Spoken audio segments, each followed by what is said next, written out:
Aucun cas de virus Ebola déclaré en Côte d'Ivoire, mais la vigilance est de mise. Les autorités sanitaires sensibilisent les populations de Korogo aux dangers liés à la fièvre hémorragique. Autre centre d'intérêt dans ce journal, l'espérance de vie en Côte d'Ivoire. Comment l'augmenter? Les travaux d'un atelier à Adzopé vont répondre à cette question. Enfin, 230 blessés dans les violences à Islamabad, au Pakistan, lors d'une manifestation anti-gouvernementale.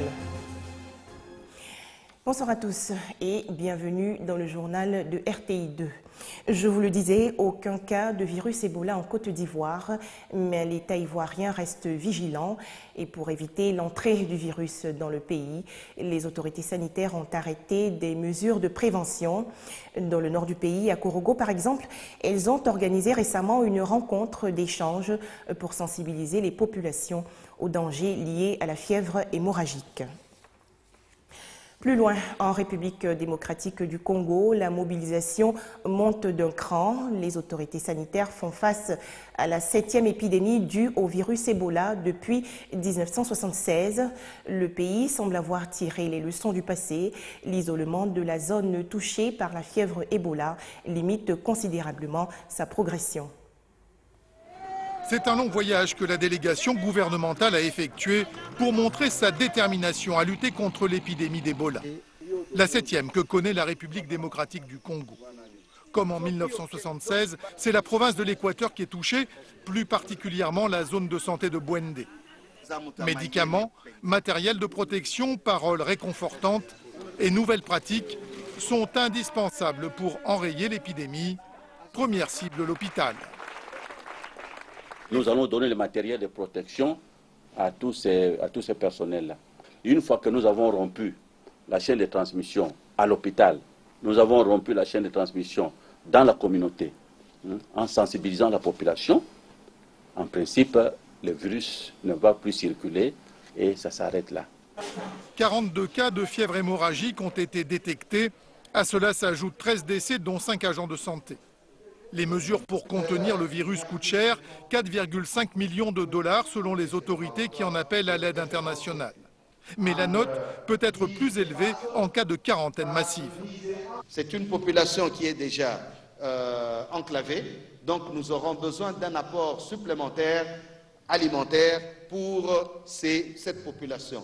Environ 50 000 habitants, mais ce sera plus si nous étendons le périmètre de quarantaine. L'alerte est sérieuse, mais pour l'instant cantonnée dans une zone restreinte.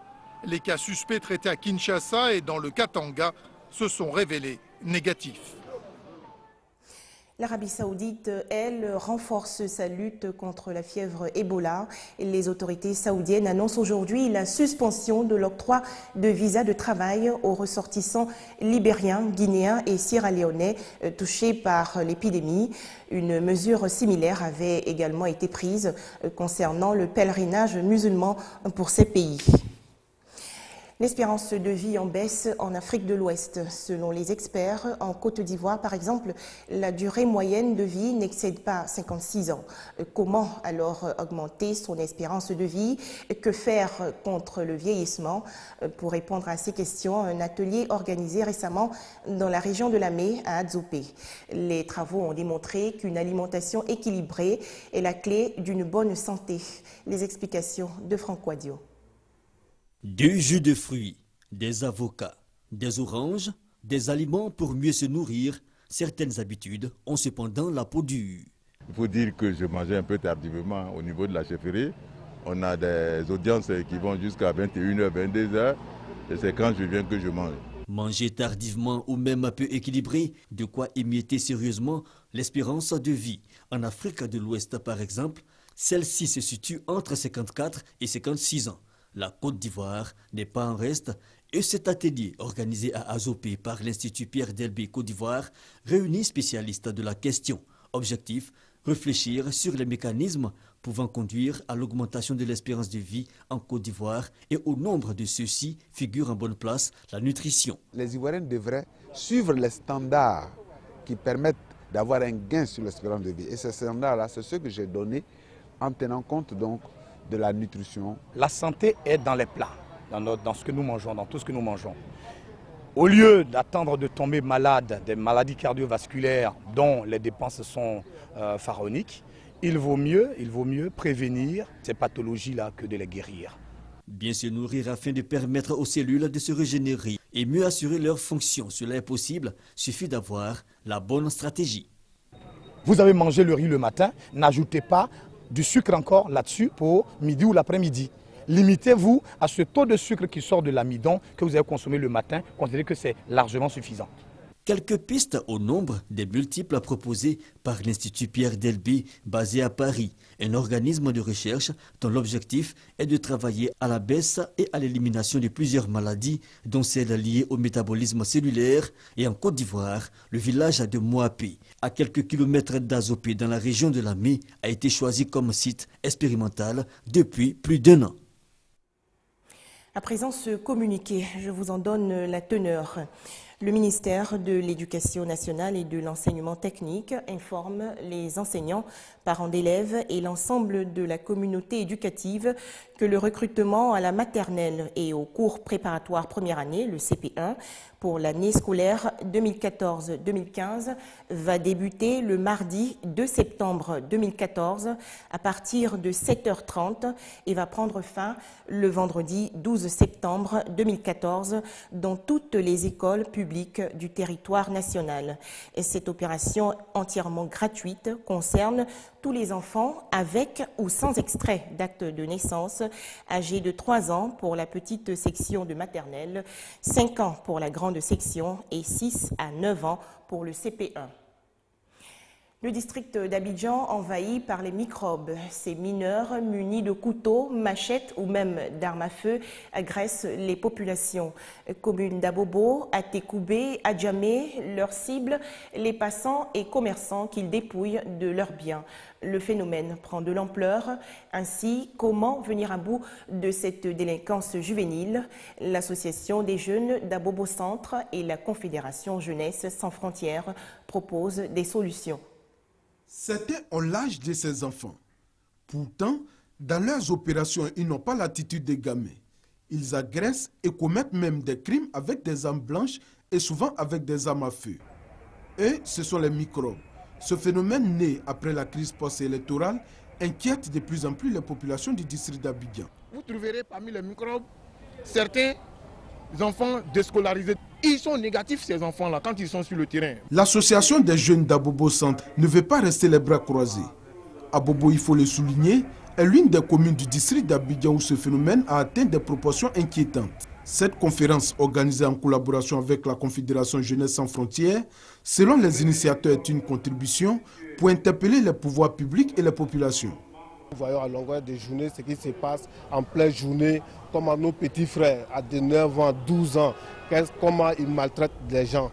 Nous trouvons que ce n'est pas des gens qui vont quitter ailleurs pour venir régler ces problèmes à notre place. Il est mieux que nous trouvons la solution à ces problèmes. Si les communes d'Abobo, Adjamé et Atekoubé sont les plus touchées, le phénomène n'épargne aucune commune. Pour donc freiner ce fléau, le conférencier demande l'implication de tous. C'est dans l'esprit des hommes, dans l'esprit des parents, dans l'esprit du quartier qu'est né le phénomène des microbes. Donc la solution ne peut se trouver que dans leur esprit. Donc moi je préconise par exemple qu'on mette en place des comités de quartier, mais ces comités de quartier sont le comité de vigilance et de sensibilisation. L'association des jeunes d'Abobo Centre entend multiplier ce type de rencontres afin d'impliquer davantage de personnes pour freiner ce fléau. Un reportage de Herman Niamian et Flore Kakou. Les produits prohibés nuisent à la santé des populations. Pour lutter contre leur vente dans les marchés et autres commerces, la mairie de Cocody a procédé à leur saisie. Ces produits illicites ont été complètement incinérés. Grace Kando et Konaté Moussa. Ces produits ont été saisis dans des commerces dans la commune de Cocody. Il s'agit de produits illégaux d'une valeur de plus de 2 millions de francs CFA destinés à la commercialisation dans des magasins et supermarchés. Ils n'ont pas échappé au contrôle des autorités communales de Cocody. Nous faisons des contrôles semestriels.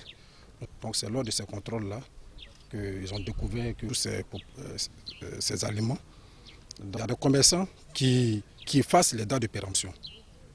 Il y en a d'autres qui conditionnent ces produits-là dans des endroits qui ne sont pas indiqués. Et il y en a d'autres mais qui ne portent aucune date. Donc c'est pour interpeller la population quand ils vont dans les marchés, dans les supermarchés, dans les boutiques, vraiment de contrôler ce qu'ils achètent. Cette action s'inscrit dans le cadre d'une vaste opération de lutte contre la vente de produits prohibés initiée par la mairie de Cocody. Malheureusement, parmi nous, tous les opérateurs, il y a des malhonnêtes, il faut le dire. Et si nous ne faisons pas ça, nous exposons nos populations à des problèmes de santé. Nous allons continuer pour que Cocody soit débarrassé des opérateurs véreux et des gens qui viennent pour empoisonner les autres pour avoir l'argent. L'opération va se poursuivre et les populations sont invitées à doubler des vigilances pour tout achat de produits. Des réjouissances à Taïragué, dans le centre-ouest du pays. La localité a célébré récemment son tout premier prêtre catholique. L'abbé Lago Maxime, c'est son nom, a dit une messe d'action de grâce en présence de Monseigneur Alexis Touabli, évêque du diocèse d'Agboville et président de la conférence épiscopale. Le reportage de Serge Colléa.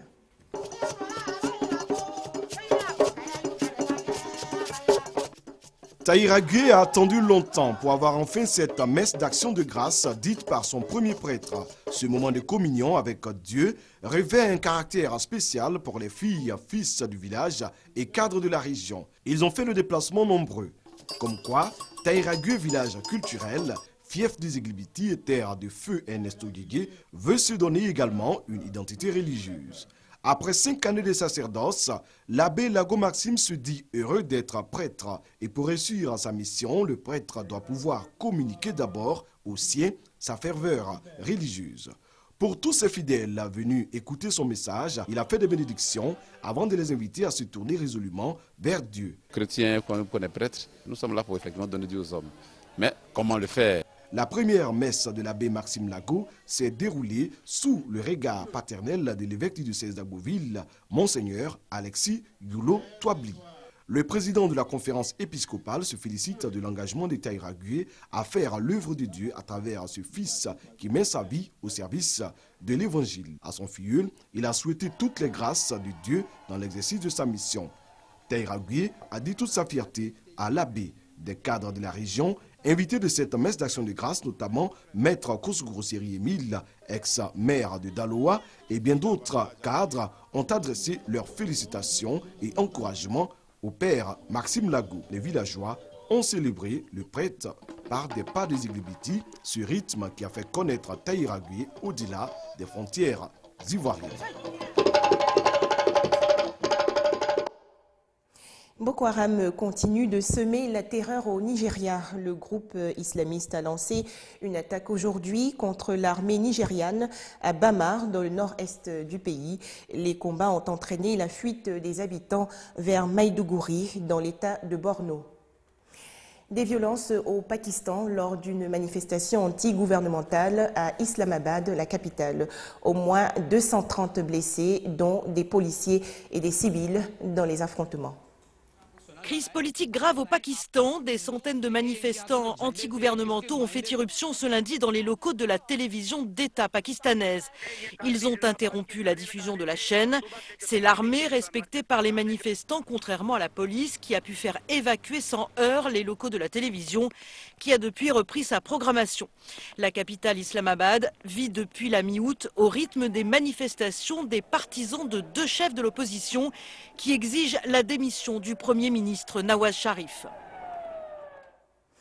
Vladimir Poutine pense à un nouveau statut étatique pour l'Est ukrainien. Le président russe a évoqué pour la première fois la question hier.